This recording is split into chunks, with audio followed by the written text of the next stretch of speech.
Okay, I'm going to be totally honest. I didn't sleep very well last night and I got up quite early because, well, we've been waiting such a long time to see the new irons from Ping. So without any further ado, let's do it, and let's do it now.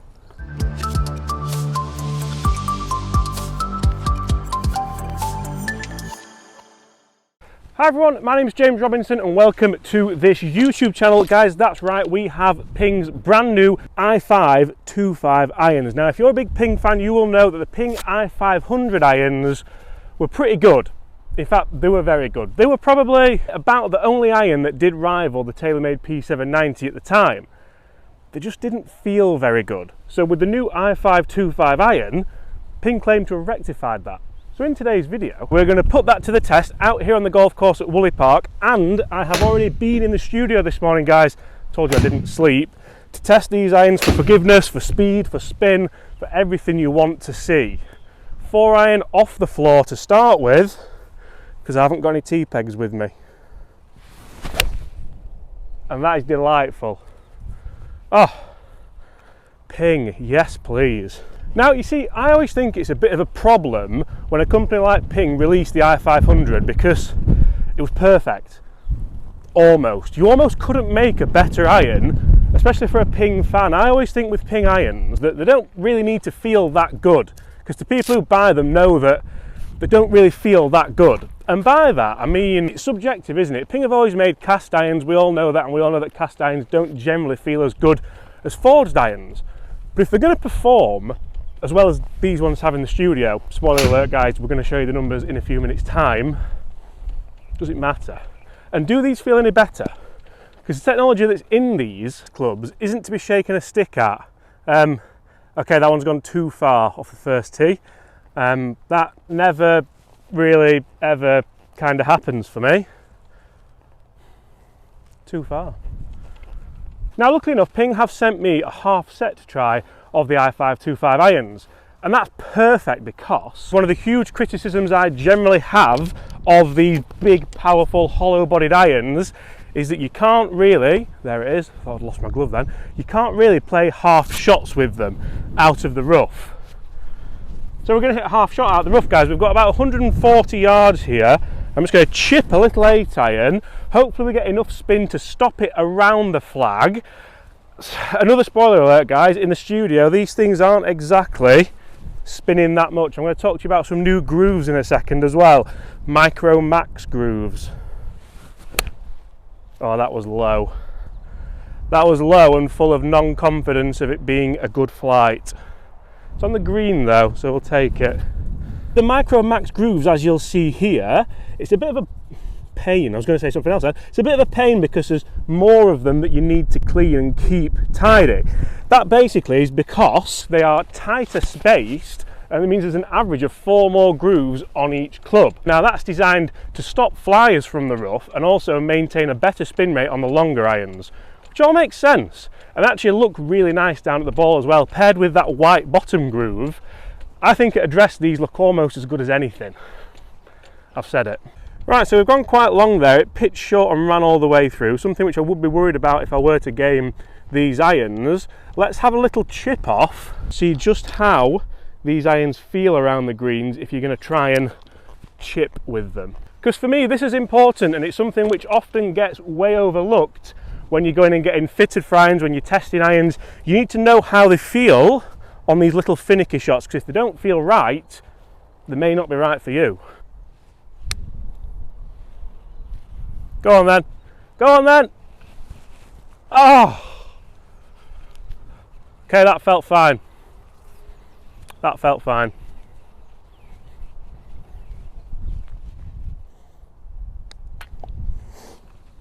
Okay, par 4, iron only. Right. We're going to go 4-iron again. And Ping claim that these feel better, they feel more like a player's iron. You see, they have evenly distributed polymer in there. Not gonna lie, guys, I don't really know what that means, but it's meant to make them feel softer and sound better. There's loads more technology in these as well. I think this 4-iron could be a bit of a weapon when it comes to off the tee. The lofts aren't too bad. You can get these in power loft and in retro loft.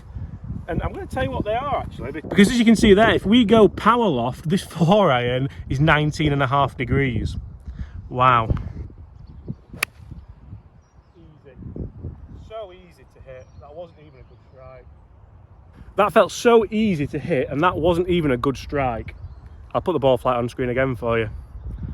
4-iron that was. So you see, some of the technology that is in these Ping i525 irons, it's really taking some getting used to that after the i500s being current for so long. They have, are you ready for this, a ballistic face missile.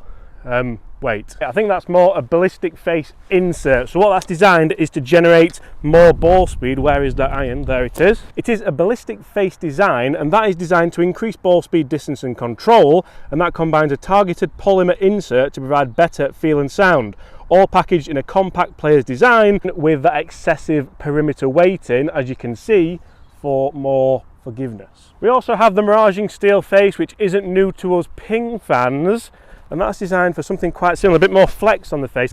And I must say, I'm a huge fan of this Hydro Pearl 2.0 finish. That's not just for looks though, that is designed to get rid of any excess aqua or excess liquid such as water on the ground, because that reduces spin as well. Right, another half shot.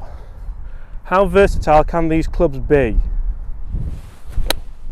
Well, that felt better.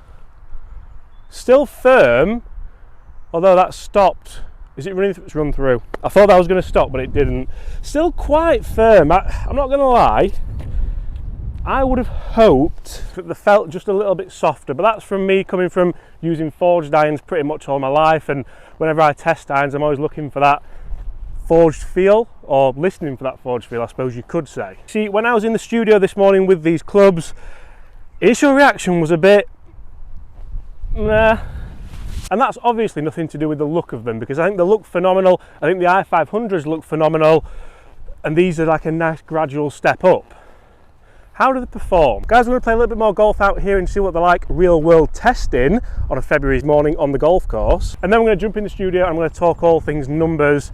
This is where they might impress you, or not, depending on what impresses you.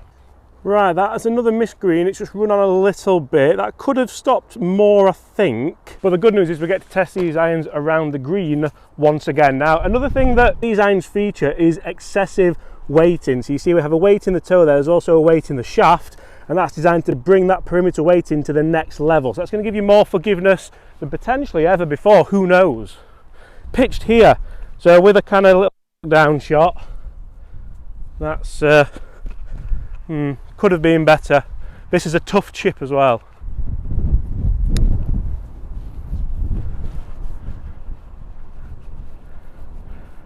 Now I've got to say, they actually feel a lot better than I would have anticipated around the greens, and that's something which has to be down to that new improved feel and sound, because the i500s, without being rude, weren't as good as this, I can say. Right, so we're going to have a little bit of fun before we jump in the studio and have a look at the numbers for these clubs. You see, I like playing stingers, but are these clubs too forgiving to play a low penetrating golf shot, or can we get that nice stinger out there even with the standard loft, not the power loft or the retro loft? You get what I mean? Because I honestly think that for the demographic this club's designed for, Ping might have absolutely nailed it. Oh yes, please. Oh. And that is the turf interaction you want for a stinger. Oh yes. Right guys, let's jump in the studio and let's see just how far these irons go, just how much they spin, and just what ball speeds we are getting from these clubs. Then let's jump back out here, let's play this final hole, let's have a bit of a discussion. So I really put these Ping i525 irons through their paces in the simulator room here at Woolly Park. I started with the 8 iron, gradually moving up through the set to the 6 iron and then the 4 iron. For me, I don't know if it was because it was inside, but they felt quite firm, and I actually felt they felt better out on the golf course. That's definitely something to bear in mind if you are going for a fit-in. Looking at the ball flights and things like that, there's definitely something there with how forgiving these golf clubs are. I really hit some of them quite poorly today. I haven't had my best swing, but they've performed as good or as well as anything. Looking at some of the shots that I hit, they really did seem to perform well for me. Looking at this shot especially, this was a 4-iron. It was one of the longest shots that I hit, and as you can see where it finishes, it's just about a perfect shot, almost on the line. What about the numbers? And after all those shots hit, guys, you'll see here we have the numbers for the i525 irons. 8-iron ball speed 112.2 with a launch angle of 20.9, backspin of 5.6, which is quite low, a total carry distance of 158, and you'll see there a total yardage of 169, which for me with an 8-iron is massive. 6-iron 124 ball speed, again quite a good launch angle of 17, backspin only at 4775, so not even 5,000 backspin with that 6-iron. Total carry 184. Again, a massive number for me there, 197 in total. Now, these numbers are, it depends how you have your monitor set and things like that. Generally, I wouldn't pay too much attention to total yardage, especially with irons, but a bit worrying how much rollout you are generally getting there. 4-iron, 134.6 ball speed, spinning at 3.7, so a better number, a more respectable number, you could say, carrying 211. Now I had one there which carried 215 and ran out to like kind of 240 yards almost. They're the numbers for the Ping i525 irons. Let's get back out on the golf course. Okay, they don't spin that much and they do go miles. But you see, I'm starting to think, this is where the tee shot finished by the way, I'm starting to think that Ping are going on the method of you can't please all of the people all the time. Not with one set of golf clubs, that would be impossible. You can please most people most of the time. You see, Ping have the blueprint, they have the i525, they have the i210, they also have the G700, and these are just kind of a nice stopgap between all those for someone who wants to hit it absolutely miles with golf clubs that look absolutely beautiful. So I honestly think that Ping have kind of nailed it for the demographic they're going for, as I said back on the tee. And this is going to be a real tester. 180 yards out, 6-iron, into a bit of wind. Are these irons going to rise up into the air, or can I play a nice mid-flighted draw off this lie? Guys, the 6-iron looks so good. Blade length looks incredible. Top line looks fantastic. A little bit too much offset, but keep turning. Keep turning. That's not bad at all. It stayed out to the right, which I don't particularly mind. Didn't feel soft again though, and I'm not saying that's a bad thing, because I think it's totally subjective how you want your golf clubs to feel, and I'm not going to say these feel bad, but they just don't feel like I would want them to feel, which is fine. And I honestly think that the people who these clubs are designed for are going to love them. They're literally going to love them. You won't be able to get them quick enough. The people who these clubs aren't designed for are going to hate them. They're going to say, oh, they don't feel good, they feel too hard, they go too far, they don't spin enough. But then they go high enough to get a landing angle anyway. I've not really done them justice today because I've missed every green I've played. But I'm not swinging well today and I'm still level par. And this is one thing which I really want to get across, because sometimes when I test golf clubs, I feel like I'm swinging really well, I'm confident, I can hit really good shots. Other times I'm not swinging that well, such as today. Just didn't quite have my best stuff. But they still performed as good as anything in the studio, probably better than most things, and I've still hit some really nice tee shots out here today and got unlucky with a few bouncers. They feel good around the greens, that's one thing I'll say. They feel way better than the i500 to chip with. So have Ping nailed it? Guys, get in the comments below and let us know. Thank you so much for watching. I really hope you have enjoyed that review of the Ping i525 irons. If you have, you know where to come for your next review, and apart from that, I'll see you all at the same time tomorrow, I think. See you then. Bye.